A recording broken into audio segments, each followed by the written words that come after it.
Hi, welcome. Thank you so much for joining me here in the Clubhouse meeting for February 2020.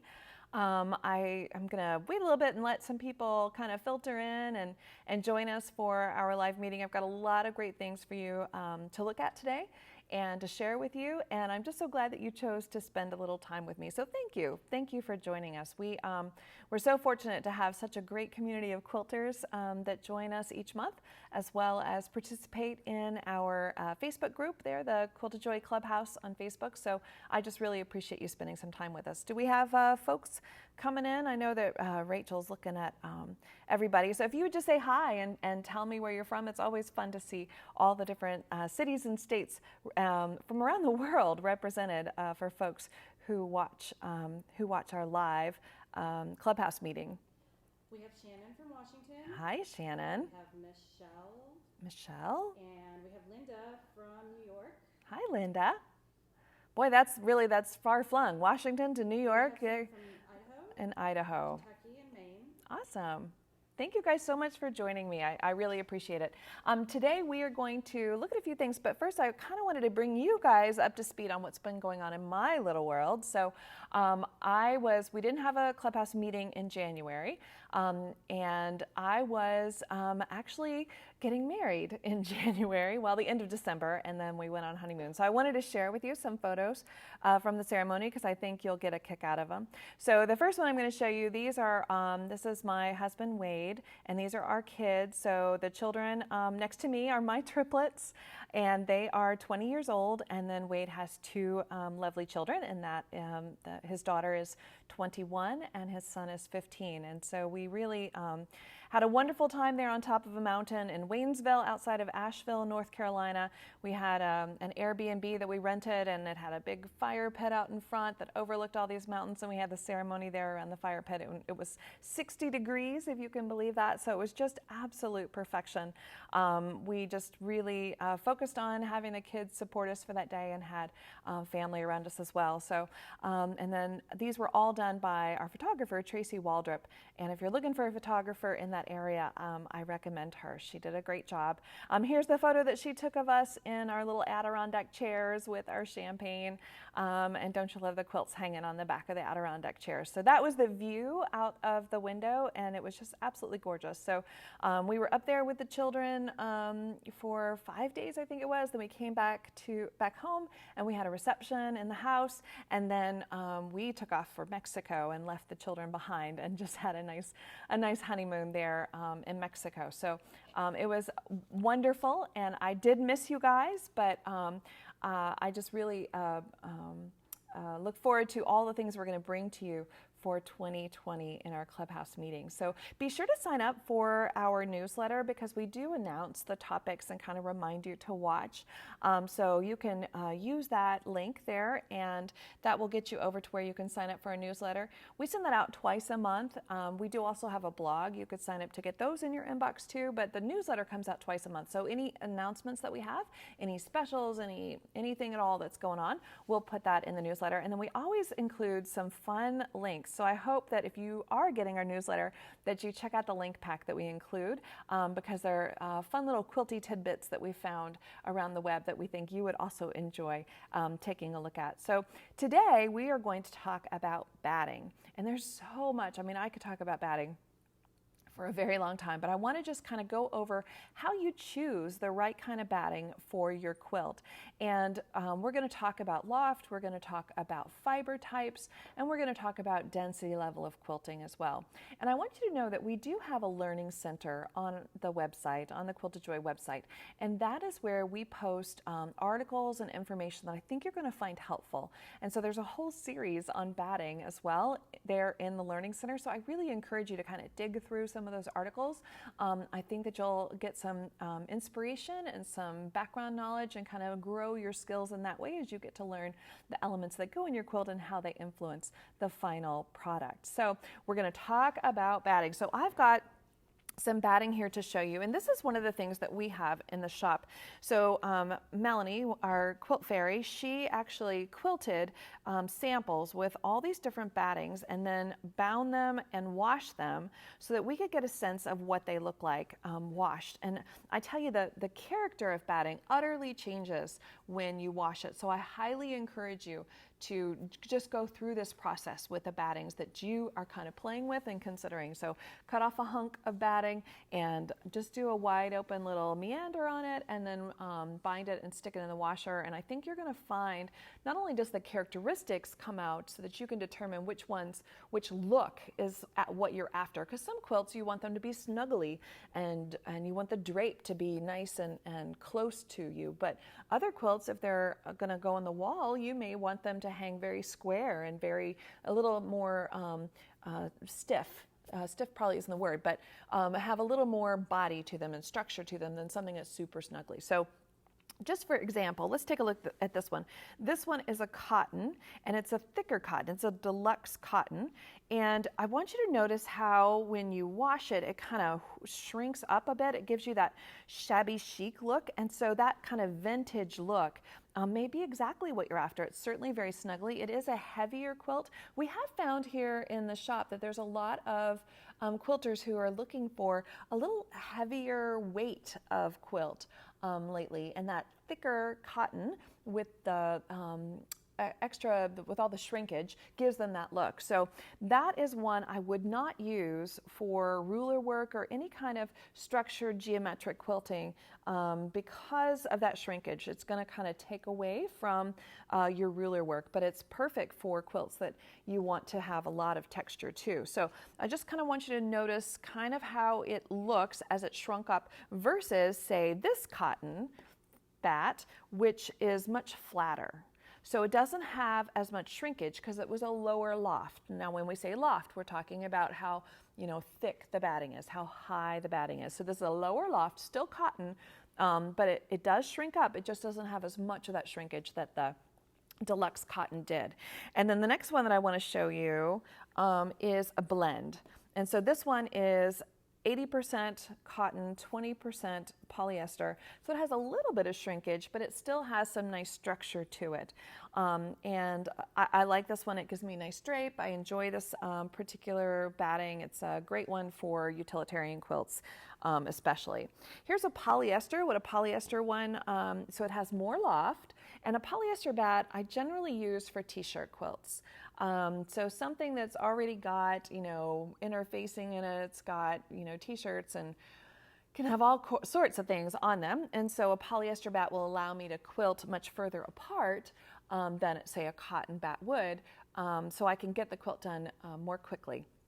So when you look at the package on your batting, it'll tell you how close your stitching needs to be to keep the integrity of the bat. But what it can't tell you is how you feel about the snuggliness of the quilt, the drape of the quilt once you wash it. So this is a great exercise to go through. Here's one that is a blend of wool and cotton, which has a very nice drape to it. It's much lighter weight than a cotton or even a cotton poly blend would be, and it has a nice snuggle feel to it, but still has some loft as well. And we also have 100% wool. Generally, when we do 100% wool, we layer that with another batting. So when we talk about the integrity of the batting, especially on a stand-up machine, especially on a long arm machine, there's a lot of straightening and tugging and pulling that happens as you quilt. So the way to kind of audition and see whether a batting may work for you, say if you're quilting for others and they bring you a batting and you're not familiar with it, one of the things I would do is I would give it a little zhuzh. A little closer, sure. So I would just kind of give it a little zhuzh with my fingers and see if it leaves the imprints of my fingers. So see how it left kind of the humps of my fingers there? So what that tells me is that as I quilt, as I adjust the batting, I'm going to create thin spots and thick spots in this batting as I kind of give it a zhuzh and give it a pull and give it a tug. So this is not a batting that has the integrity I need for long arm quilting. It may be perfect for sit down quilting where I'm not doing as much zhushing, but for stand up quilting, I'm going to be kind of adjusting this a lot. So this particular bat is one, if I had a customer say, bring this to me, I would say, you know, let's hold on to this for your projects you're going to do on your domestic machine, but for my long arm machine, let's get something that's got a little more body to it, a little more integrity to it that will put up with my small bit of abuse that I'm going to put it through. So this is a good example. These are different, I'm going to get it close to the camera here so that you can see. So these are the different lofts, and you can really tell visually the thicknesses of the different battings. And each of these is going to quilt up slightly different. Each of these is going to wash and give you a drape that's slightly different. Each of these is going to give you a weight to your quilt that's slightly different. So I really explore battings. It's one of the things that people don't put a whole bunch of thought in, but it does impact your end product directly. And one of the things to look for when you look for batting is for scrim. And I prefer getting batting that has a scrim to it. And so it's hard to tell exactly where that scrim is sometimes. So I've got a piece of batting here. One of the ways, so scrim, by the way, it's like an organza or a tulle. It's a polypropylene mesh that they put on one side of the batting, and that side of the batting that has the polypropylene mesh kind of acts as a fence or a gate. It's what I would put against my backing fabric so that when I poke it with my big old needle, I'm not going to take the chance of pulling that batting out through the back side. By the way, if you do see batting getting pulled through the back side, it could be that you've got your batting upside down where you have the scrim against the quilt top instead of the quilt back, but it could also just be a dull needle and you just need to put a fresh needle in because you're poking through that batting with a burr or something on the end of the needle. So sometimes you can't really tell where that scrim is, but one of the things you can do is you can either visually look. One side will look like a pilly sweater, and one side will look like dimples. And the way to remember it is the pimples, that pilly sweater side, we don't want to see pimples. So we would put pimples against the backing fabric, and dimples we want to see. So dimples would go against the quilt top when you're loading it on your frame. Another thing you can do is if you have a fine pin, you can actually push through on each side of the batting and you can really feel. It's just a little harder to go through on the side that has the scrim. You'd have to use a skinny needle, but sometimes you can feel it. If you can't see the pilly sweater side, the pimply side, you can't see the dimply side, just poke with a pin. Sometimes you can feel it that way. And then I've got a couple of battings here to show you. This is a cotton wool blend, which is a really interesting batting to me in that it has some nice loft and it has a good drape. But it's lightweight. So I've been playing with that batting. One of my quilting heroes loves this batting, and so I've been playing with it too. This is another fun one. This one is a recycled bat. So it's made from 2-liter bottles, and it has very nice integrity, and it quilts up great. It holds itself together well. I like this batting a lot. And then a batting that we've been using for our beginning free motion sit-down quilting classes is this one. This one is a double-sided fleece fusible batting. And so especially for our beginning sit-down free motion quilters, they need something that they're not going to have to fight with the basting. They're not going to have to pay attention to where like pins are. And I really don't want the spray basting. I'm not a super fan of spray basting. I just don't want that around me. So this one though really holds up well, and surprisingly, it's got wonderful loft. Here's the sample that we use for our free motion sit-down quilting class. And so this one's been washed, and it just has this lovely feel to it once it gets washed. When you're quilting with it initially, when you fuse it to your quilt top and your quilt back, it has some strength to it. It has some stiffness to it, which makes it easier to maneuver under the needle when you're doing free motion. But once you wash it, it has this wonderful drapey feel to it. So it's a great one for projects that you're going to do on a sit-down domestic, especially because you can fuse that and not have to worry about spray-based or pins to get in there. So hopefully that was helpful to you. Like I said, the whole topic of batting is a huge topic to cover. So my encouragement to you is to play and to try something, do different baby quilts and wash them and really see how they feel to you, because it can be a very personal personal choice. So if you have any questions or you want to do a shout out, let me know. You might, you could shout out like what your favorite batting is, what you prefer over there in the comments. We'd love to know, your thoughts on batting as well. So any questions that popped up? We did just get one from Michelle. Hi, Michelle. She's saying she struggles sometimes trying to figure out which is the pimple and which is the dimple side of batting. Yes, so it's that pilly sweater side. It looks like a pilly sweater. If you can't see it, if you can't tell, poke it with a pin, because many times you'll feel it. And be sure it has a scrim, because of course there are battings out there that don't have a scrim. So you want to make sure you're actually looking at it. It'll be on the package if it has a scrim. So you'll know, because there definitely are ones where you may be looking all day for the scrim and it just might not be there. But poke it with a pin and you should be able to feel it too. Sometimes you can also rub your hand on it. One side feels just a little rougher than the other, and that rougher side is the side with the scrim. Any other questions that got shot out? Good, good. All right, so I would, let's see. So we talked about going to the Learning Center there on the website to get more information about a variety of topics. We have articles about thread, choosing thread for different color, high contrast quilts. We've got batting, we've got information on piecing. There's all kinds of stuff there for you to explore. So I do want to thank our sponsor, APQS. The APQS long arm machines are 100% handcrafted in Iowa, and they're loved the world over, and they come with a lifetime warranty. If you want more information about APQS quilting machines, contact your local dealer or your local APQS store. You can also call the factory and get more information as well. So thank you so much, APQS. We are going to take a looky-loo tour now.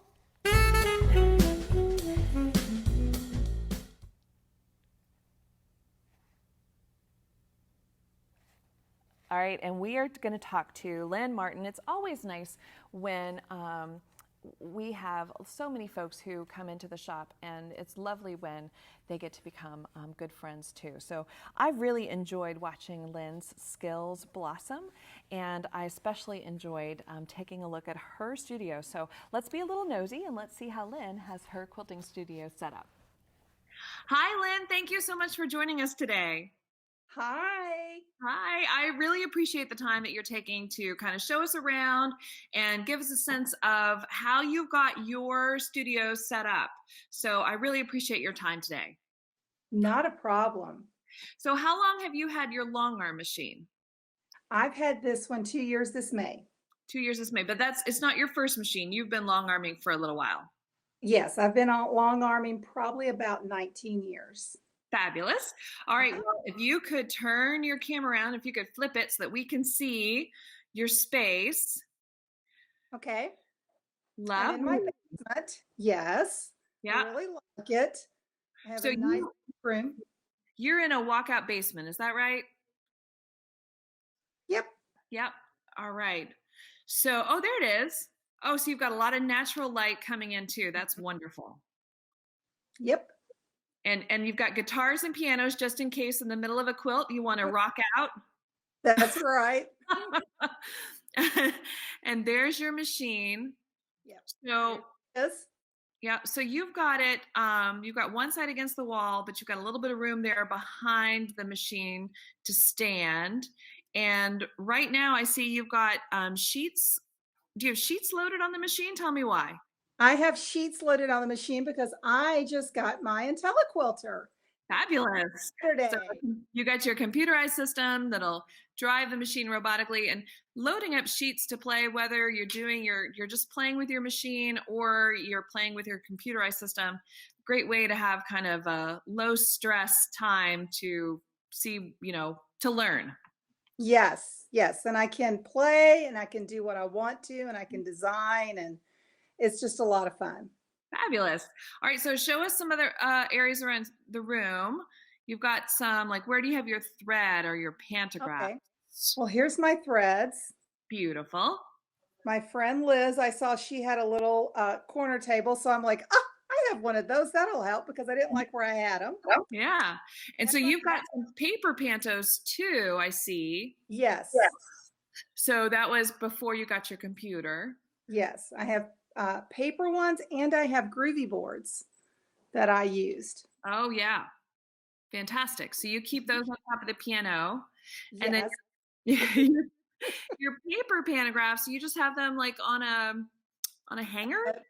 They're on a pants hanger. Perfect. And so what, you just have them folded in half so that they're not dragging on the floor? Mhm. Great. Yep. All right. And so show me your cubbies. I want to be nosy. What's in your cubbies? Okay, in my cubbies, there's one empty right there. That's for my hug quilts or my charity quilts, and they're upstairs. We're Uh-huh. coming into your studio next week. Our guild is, and we're um, quilting hug quilts. So I've got them upstairs to sew the backs all together so that we're ready for you next week. So Perfect. that's why that one's empty. The next two cubbies, they're my quilts I'm ready to get quilting on. Oh, okay. Those are all quilt tops of yours and your mom's that you're ready to get started? Yep, and then I have my books. Whenever I want to freehand something, I pull my books out, use my free motion quilting. If I'm designing something, that's what these are. Oh, I see. Below that, I've got a little shelf. I don't know if you can see it, Ah, with my rulers. My tools, mother always gets me tools so that I can work on my machine. uh-huh. Then this is my batting. Got it. So I've got 3 baskets of batting because I have 3 different kind of battings that I like to work with. I like Hobbs 80/20. Uh-huh. That goes in this, any scraps go in that one. Uh-huh. This is my pure cotton. Uh-huh. And then this, where's my other one? Oh, down here is my, nope, that's the same. Down here is my poly down. Polly, perfect. Yeah. So And do then you these roll two, the batting or do you get them packaged bat? I get rolls. I buy big, huge rolls on the unfinished side of the basement. My husband's hung them up for me. So he went into the studs and put a closet hanger, a V-shaped closet hanger, Uh-huh. and then ran a closet rod through it and hung them on that so I can roll them. Perfect. So you don't piece in here, correct? You just have your long arm machine. I just have my long arm. And then this is my workstation. This is where I sit and work. And if I have a panogram, I copy it off onto what are those things called? Sheet protectors. Oh, uh-huh. Yep. So you can lay them down and see how Yeah. they work. Yeah. So Whenever there's our- customers come in. Great. Yeah. And if anybody wants to know how to do that, we've got a video on the Quilted Joy YouTube channel that shows you how to get a sheet protector and trace your pantographs so that you have them all in a little binder and you can get them out and audition them on top of a quilt. So it's a great way to audition designs. So you don't piece here. So your piecing is on a different floor of the house altogether? Yes. Okay, so let's pause it for just a minute and we're gonna have you run up and then we'll pick it up because I want to see where you piece too, Lynn. Okay. That's my All right, Lynn. So we are on the second floor, is that right? Third, yeah. Third floor. So yeah, you get your steps in, don't you? Yeah.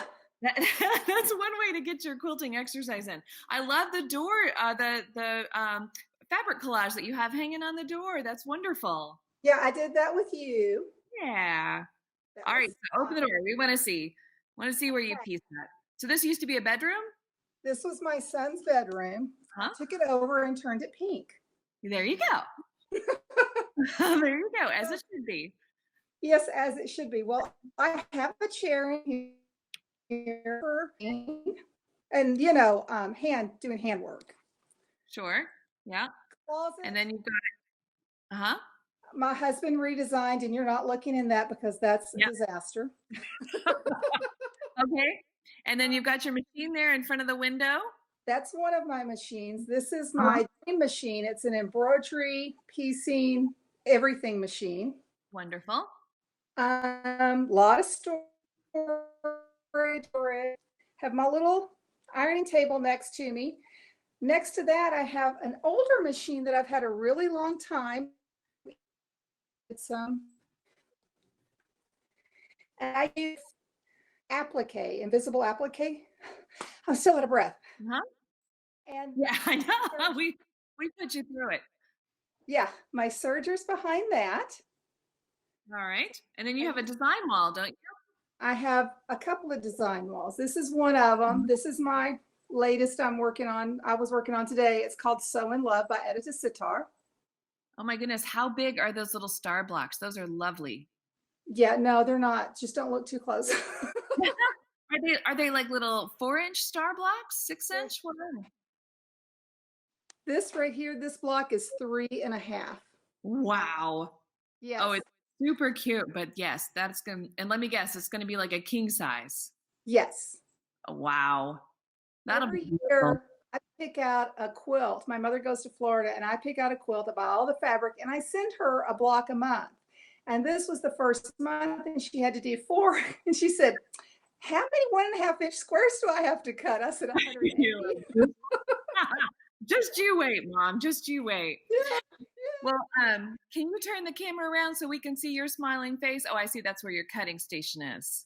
Yeah, and it's really cool because it's a drafting table, and I'm tall, so it comes up really high and it doesn't hurt my back. I love my drafting table for my cake. Wonderful. Wonderful. Well, if you would turn the camera around.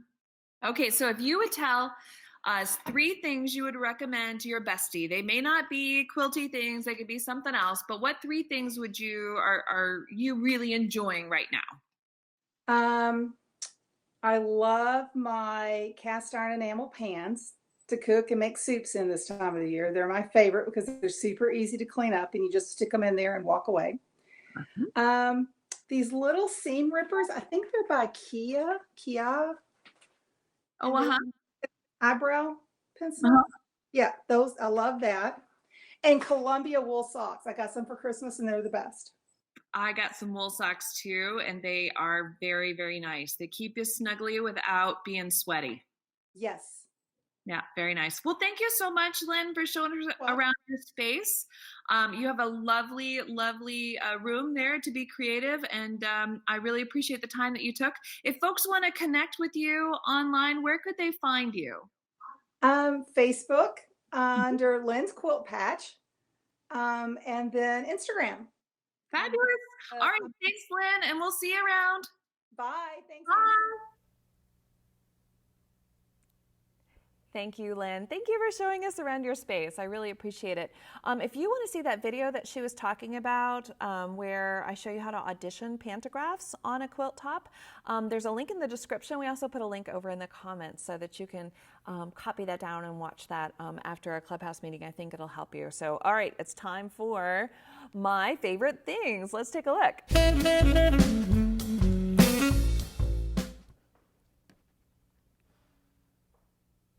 So I love pre-wound bobbins. They speed me up, they're evenly wound, there's more yardage on the pre-wound bobbins than what I can wind with my bobbin winder, so I could just grab them, pop them in and go. And we have deco bobs now in the shop, and so we have both the M bobbin size as well as the L bobbin size, and what I really love about these deco bob pre-wounds is they're 80 weight poly, so really skinny. It'll help you with your tension too, to have that nice skinny thread in your bobbin area so that your top thread can really be the star. We also have a variety pack, and then of course it's always nice to have the color card because then you can more directly match the color. So if you're looking for a bobbin, a pre-wound bobbin to try, we do have a couple different kinds, but this is a new one that we have in the shop that I think you're going to enjoy in both the M and the L bobbin size.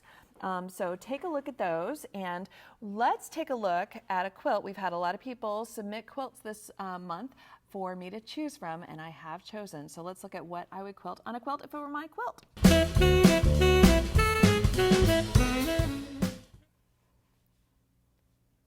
Okay, so Pat, I chose your table runner. I really love the beauty of all of the colors. They just glow, and I think it's just absolutely gorgeous. So I would definitely load this on the frame horizontally so that I could work on it horizontally and not vertically, obviously, because I want to be able to cover as much ground as possible. So one of the things when I start looking at a quilt, trying to determine how I would quilt it, is I don't think about how to make it all continuous first. I just try to come up with ideas and then later try to link them together in a continuous path. So first I was really intrigued by your frames, your purple frames around these center blocks. And so I started thinking about how I would use the piecing to give me some registration lines. So your piecing here gives me the center point of the different corners. And then you've got 3 strips of fabric here, so it also gives me the center point along this side. So let me just zoom in a little bit to make sure that you can see this well. And let me just go over here. So I would probably chalk off that center point so that I knew where I was aiming for. And I would grab just an arc or a curved ruler, and I would come do this, and then I'm going to go out to the corner, and then I'm just going to repeat that. So this is how I started thinking about your quilt, Pat, is I just started framing this out. Now I notice when I come in here, when I'm thinking like, oh, this would be a good place to sneak and do something in these spaces, and sneak and do the next top to this design, to this block, and then I could come back and do the bottom half. So I'm kind of keeping all that in mind. I'm going to keep going though. So I am sort of thinking about the continuous path, but mostly I'm just trying to get a design that I like. So I'm doing these little bunny hops to frame that out, and I finish where I started. And then I start thinking about, okay, well now I want to go back, and I'm just going to go back with a frame in this direction. So I start just thinking about how to fill that space. And so once I get a frame that I like here, I start thinking about other areas of your quilt. But I like the way that this frames out. And again, I'm kind of paying attention. I'm thinking, well, you know, when I do this bunny hop into here, it would give me a chance to drop into this space, to this black border here, which would then give me the opportunity to drop into this middle portion of your block. So I am sort of thinking about where my little sneaky ways are, where my little sneaky places are to kind of drop into different spaces. But I'm really paying attention to just how I can frame out the blocks to make them pretty. Now I'm going to zoom out here because I want you to see, let me see, image view, zoom out. And by the way, what I'm using is, I get this asked all the time. This is just a graphics tablet. It's I don't know, I maybe spent $50 on it. It just turns my mouse into a pin shape so I can draw on pictures and audition ideas. Okay, so I started looking at your orange, Pat, and how your orange really made the strong movement through your table runner, and then it has this complementary kind of blue highway that goes this way. And so I thought, well, what I'd like to do is whatever I'm doing in this orange, I'd like it to go behind this square and then keep on. So I need something that's kind of directional to really give myself that flow through your orange and your blue. And one of the things that I like to do, and let me just zoom in here there are so many different kinds of feathers, but feathers would give you a way to move through this space pretty easily. And since you've got 3 strips of fabric, it also gives me a kind of a center highway. And one of the feathers that I really like is a lettuce leaf feather. So I'm just going to start out with a curl, and then I'm going to put this, it's like a molar tooth. And then I'm going to do the next one, and I'm just going to go back and forth on each side, and I'm going to do a little molar, and I'm going to do this side, a little curl and a little molar, and then I'm going to head back down, and as I head back down, I'm going to put a little spine inside each of my little molar feathers.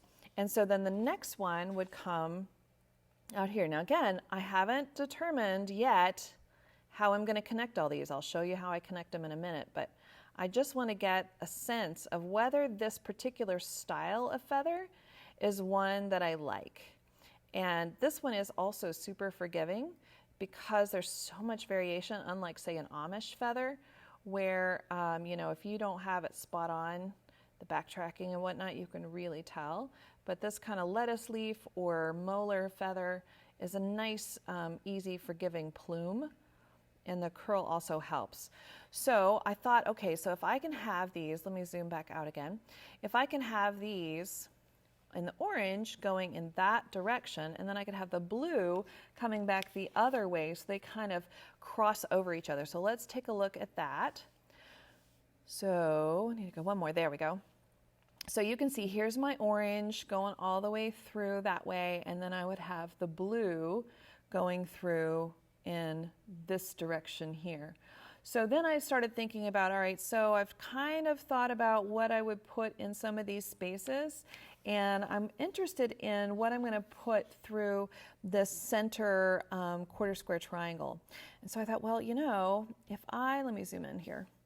So if I look at this quarter square triangle, I really want to kind of add a secondary frame to it. So if I just go with straight lines, and I'm not sure of the size, Pat, of these, but if this is a larger than what it may be larger than I think, and if it is, then I would just go in with a second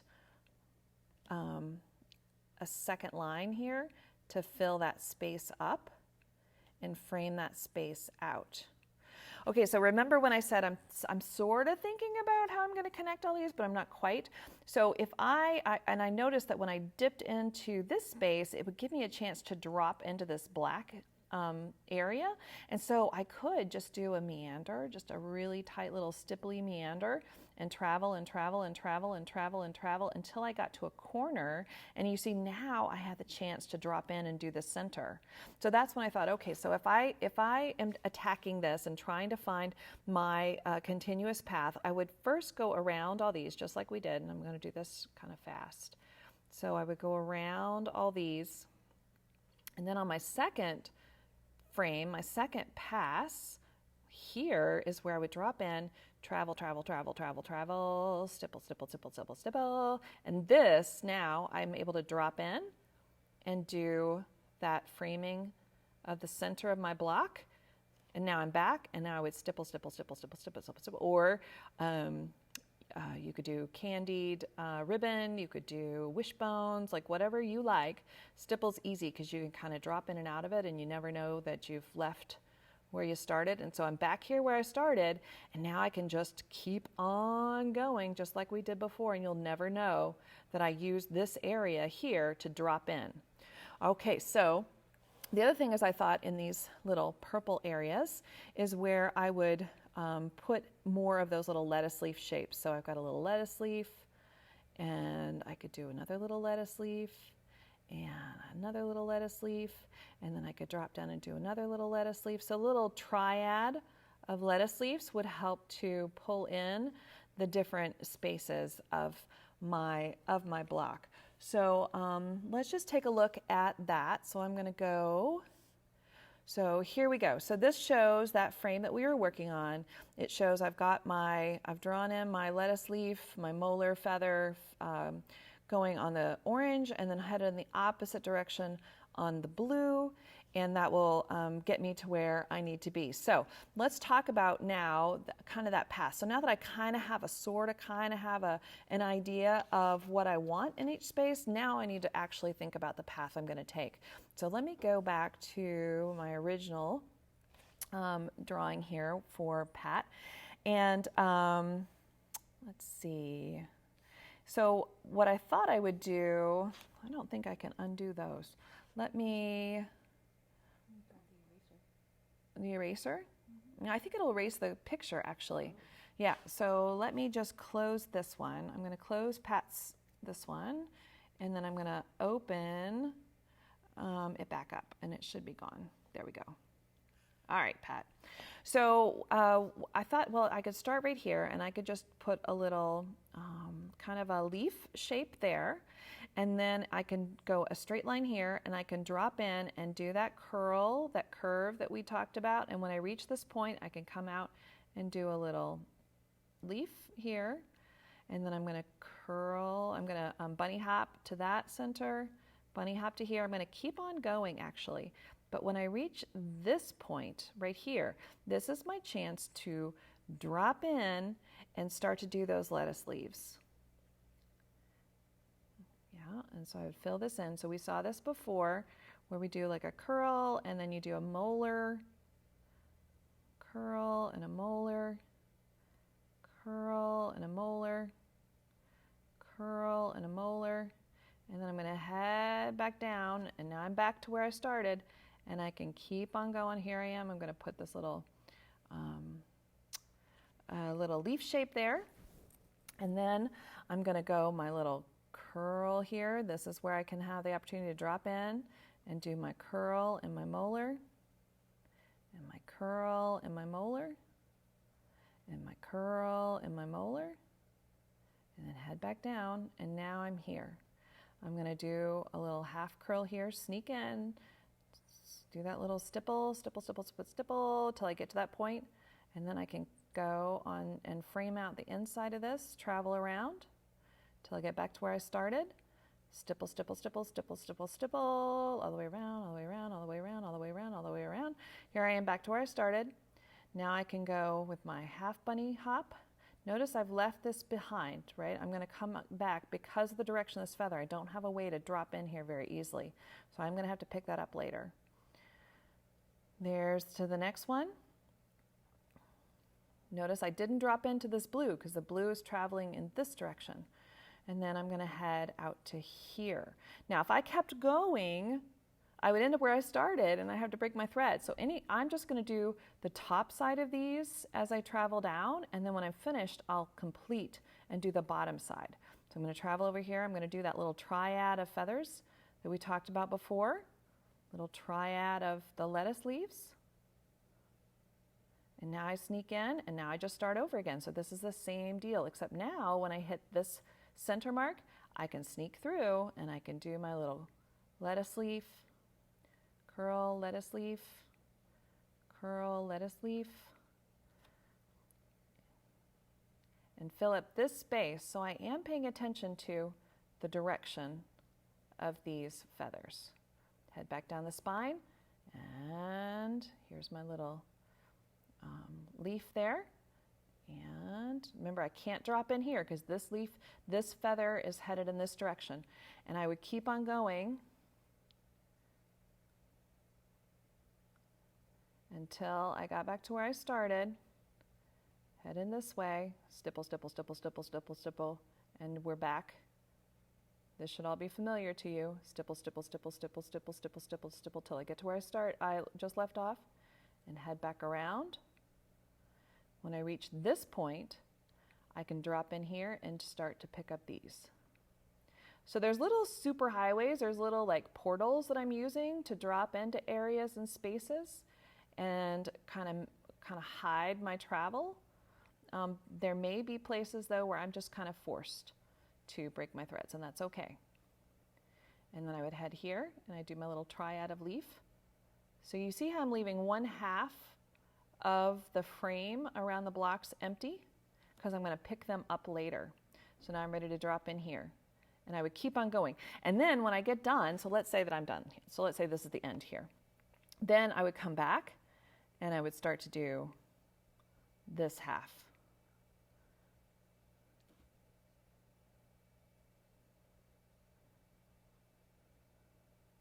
To complete it. Okay. Let's look at the final version because I think that'll help you kind of make sense of what it's going to look like.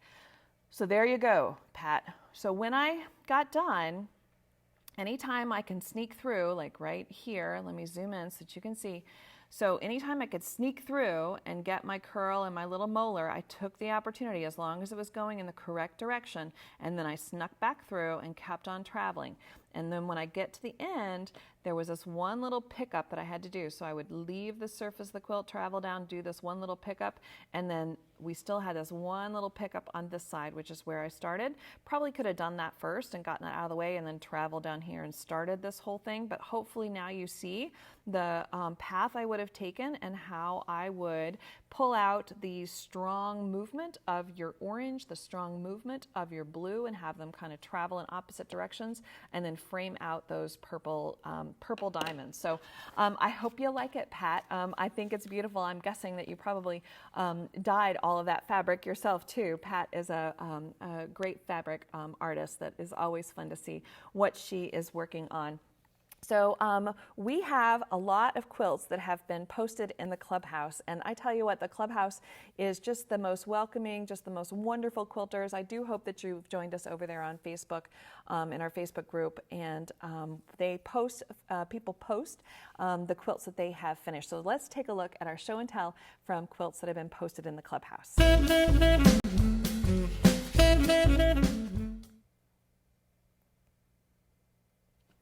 All right, so this is also quilt drooling, so let's take a look at what people have posted in the Clubhouse that they have finished. Amy posted this one. She had so much fun with all of the free motion here, and what I really love about Amy's work is how she didn't get intimidated by all of that negative space. She's got curling feathers, she's got structure to her flowers, so if you look at the back side of her quilt, you'll see that her flowers have a lot of ruler work that really gives some structure to that rose head, but the rest of it is just this playful, you can tell she had a great time just kind of flowing through her quilt. Great job, Amy. And Cheryl said that she picked up this panel, and I'm a huge fan of panels, so they give you a great place to play, and she made this wall hanging that her husband loves, and she just stayed true to the landscape and the realistic representation of those birds, the cardinal birds, and the winter scene. So great job, Cheryl.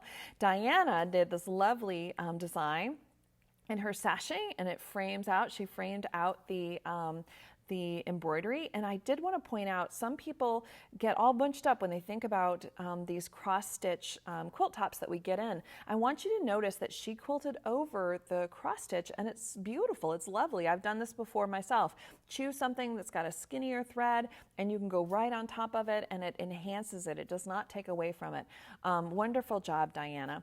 Athena did this one with all the little gnomes. I thought this was so cute. I really like the little mushrooms, and just simple meandering and just simple X's in those patches on the outside border. Really great job, Athena.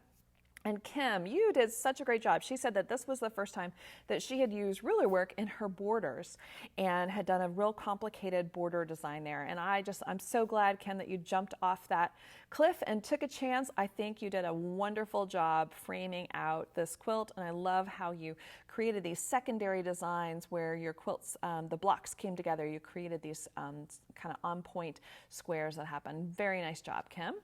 And if you have a quilt that you would like to share with a group, I would love to see it. You may be watching this on YouTube. We do simulcast this both on YouTube as well as on our Facebook group. But if you join the Clubhouse, you can post photos and comment and see what other people are working on. You will enjoy all the quilters that gather there in the Clubhouse. We're just so appreciative of our little group that we've been able to put together there. So thank you so much for joining us.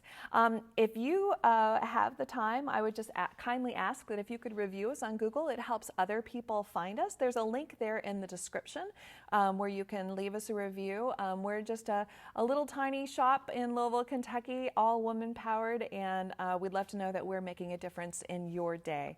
So leave us a Google review if you have the chance. Now, next month's program is on Wednesday, March the 4th at 1 o'clock Eastern, and we're going to talk about ways to draw feather spines. So that undulating curve, how do you get that undulating curve? And we looked at those molar feathers today as a fun plume that you can put on it, but we're going to look at how to actually make that curve in next month's program. And do join us on social. You'll find us on Facebook.